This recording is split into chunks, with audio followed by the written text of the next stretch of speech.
Kamustahin naman po natin ang lagay ng trapiko kasabay ng pagsimula ng road repairs at ang stop-and-go scheme sa ilang lugar.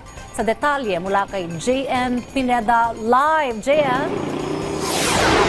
Dayan, makakahinga pa nga ng maluwag ang mga motoristang dadaan dito sa Rincon Road dahil base dun sa mga nakausap natin dun sa mga manggagawa ay mamaya pang alas 9 magsisimula yung road at drainage repairs at yung stop-and-go system na kanilang ipinapatupad dito sa lugar. February 22, Sabado ng gabi, nagsimula ang road at drainage upgrading project ng DPWH dito sa kabaan ng Rincon Road.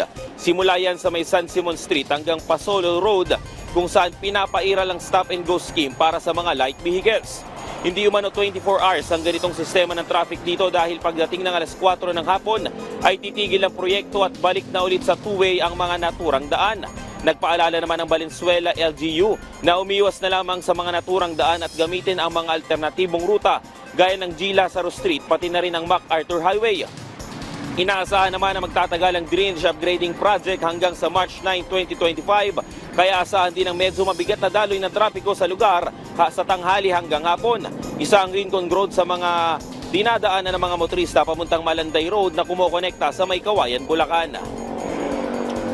Dayan, bukod doon sa stop-and-go scheme ay pinapaalalanan din ng Valenzuela LGU na hindi pwedeng dumaan yung mga malalaking truck dito sa kahabaan ng Rincon Road dahil na rin para bigyan ng daan yung ginagawang road at drainage repair dito sa lugar.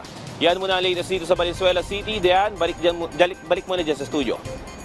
Maraming salamat, JN Pineda.